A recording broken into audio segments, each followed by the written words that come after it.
Y estamos con el señor Pablo de la Flor, director ejecutivo de la Sociedad Nacional de Minería, Petróleo y Energía. Para el sector minero hay buenas noticias porque por decreto supremo se han aprobado como la primera parte de reactivación. De hecho, la próxima semana ya van a empezar a operar 2 minas. Y queríamos hablar con el señor Pablo de la Flor sobre la posibilidad de que este inicio de actividades se dé de la manera más segura posible. Señor de la Flor, muy buenos días. Muy buenos días, Patricia, Ricardo, Fernando, gusto estar con ustedes. Bienvenido. Bueno, es interesante lo que ocurre y es verdad que la minería no puede estar exenta de esta reactivación porque es uno de los ingresos más importantes para el país. Sin embargo, me gustaría empezar por ahí, solo en la mina, en Antamina, que no dejó de funcionar, se dieron 210 casos positivos. También tenemos que en el caso de los trabajadores de Chinalco hay una denuncia por abusos e incumplimiento de normas de seguridad del COVID-19. Recordemos que los trabajadores mineros suelen estar enclaustrados en un campo y el contagio es a la vez menos probable, pero cuando se da, la extensión y el hecho de que se propague es mucho más rápido. ¿Cómo hacemos para empezar esos trabajos sin estos riesgos? Sí, muy importante este punto. Es lamentable lo sucedido en el caso de Antamina, pero es una situación absolutamente excepcional. Recordemos que el primer contagio en Antamina se dio antes de la cuarentena, un caso cero de un trabajador de una contrata que ingresó a las operaciones antes de que se declarara la cuarentena y en consecuencia lo que tuvimos fue una situación que se salió de control.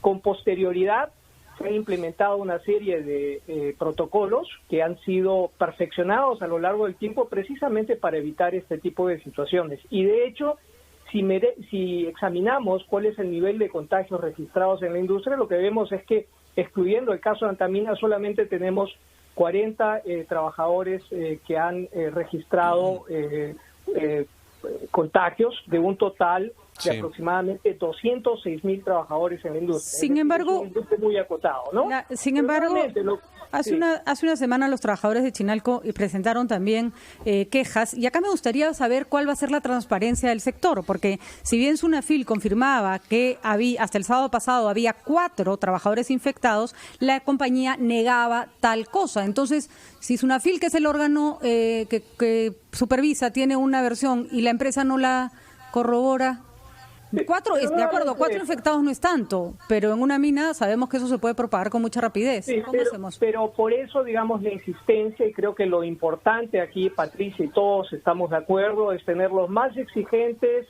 y demandantes protocolos médicos y de seguridad. Nosotros hemos ido perfeccionando esos protocolos precisamente con el objetivo de minimizar las posibilidades de contagio. Es una situación que afecta a todo el país en su conjunto y la minería no está blindada de este tipo de amenazas. Sin embargo, creemos que el protocolo que hemos adoptado es lo suficientemente riguroso como para minimizar las posibilidades de contagio. Y como tú bien indicabas, son operaciones confinadas en lugares distantes, donde las probabilidades de contagio se van minimizando casi de manera natural. Así que estamos en esa vía y estamos a la espera de que el Ministerio de Energía y Minas emita los protocolos correspondientes en seguimiento del decreto supremo que fue emitido por el gobierno el fin de semana. De acuerdo. Sí, además por el tamaño de operaciones de la gran minería, y eso es lo que tenemos entendido también que ya está ocurriendo, es que ya tienen instalados sus protocolos, los tendrán que adecuar a lo que diga la norma oficial, pero también pueden comprar, y entiendo que está ocurriendo así, sus propias pruebas para el descarte necesario en sus trabajadores, ¿cierto, no? Correcto. Mira, el gran problema que tenemos ahora, Ricardo, es la falta de disponibilidad de estas pruebas. Hay una escasez de pruebas a nivel mundial y solo para darles un ejemplo, nosotros hemos estado agregando las últimas semanas para adquirir y transportar el 500,000 de pruebas que compramos como Sociedad Nacional de Minería para donarle al Estado. Ha sido realmente un suplicio lograr embarcar estas pruebas. Finalmente el día de hoy nos han confirmado el primer paquete de 250,000 pruebas que deben estar llegando, si es que conseguimos espacio de bodega la próxima semana a Lima, pero es una situación... ¿Por qué un suplicio, señor de la Flor? ¿Por qué es un suplicio traer eso al Perú? Explíquenos en dónde es que se traba este esfuerzo. Lo que está sucediendo, Fernando, es que hay literalmente una pelea a nivel mundial para hacerse de estas pruebas. Todos los países quieren comprar estas pruebas y hay una escasez en términos de oferta que se ha visto reflejada en los precios. Y solo para darles un ejemplo, 3 semanas después de que nosotros compramos las pruebas, estas se habían cuadruplicado en precio. Y además no solamente es un problema de escasez en la provisión, sino de espacios de bodega para trasladarlas al Perú.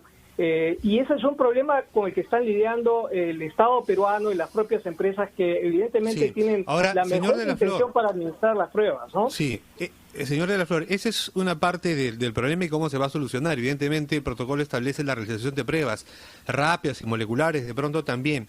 Pero dentro de su sector también está la energía eléctrica, que tampoco se detuvo porque es un servicio esencial. Y si bien los clientes del otro servicio básico, el del agua potable, tenían la posibilidad de fraccionar, dejar de pagar sin que se les corte, la energía eléctrica la proveen empresas privadas, y ellas sí enfrentan un problema porque hay algunos clientes, nosotros, o sea, las personas en nuestras casas, a veces, la mayoría de gente ha visto recortados sus ingresos y no está pagando, se está rompiendo la cadena de pagos. ¿Cómo se va a hacer con ellos? Mire, es absolutamente preocupante la situación del sector eléctrico. La mitad del consumo son clientes regulados y lo que tenemos es básicamente una enorme morosidad producto del no pago de estas facturas. Estamos hablando del 60% de morosidad en el cobro de los servicios eléctricos, y esto ya ha tenido un impacto dramático sobre la cadena de pagos del sector. Entonces, las empresas eléctricas están en este momento preparando una propuesta que van a alcanzarla el Ejecutivo, porque es un problema de carácter sistémico, estructural, que tiene que ser abordado de manera conjunta y colaborativa entre el Estado y las empresas. De lo contrario, vamos a ver amenazado uno de los servicios básicos que resultan fundamentales para el quehacer económico del país. Y finalmente, Pablo, hay una preocupación adicional, que normalmente los campamentos mineros, alrededor de los campamentos mineros, se establecen algunos comercios para abastecer a las personas que están ahí.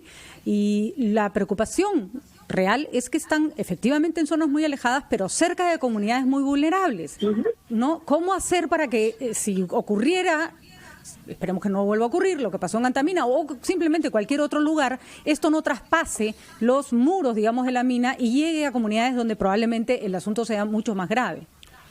Sí, Patricia, nosotros compartimos esta preocupación que tú expresas, y el protocolo básicamente contempla una serie de medidas destinadas a minimizar el contacto con las comunidades. Felizmente, digamos, las tecnologías de la información, las comunicaciones a través del teléfono y curiosamente es algo que hemos visto de manera sustantiva crecer en las últimas semanas.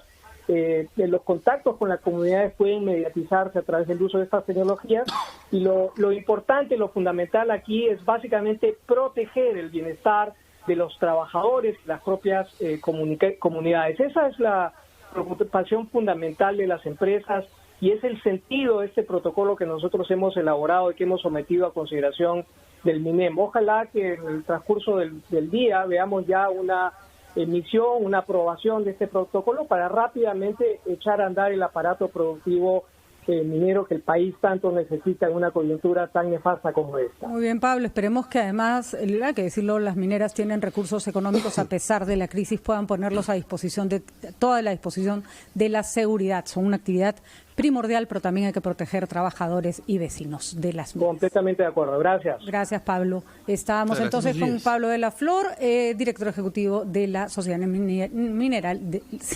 Nacional de Minería y Petróleo. Vamos a una pausa, volvemos.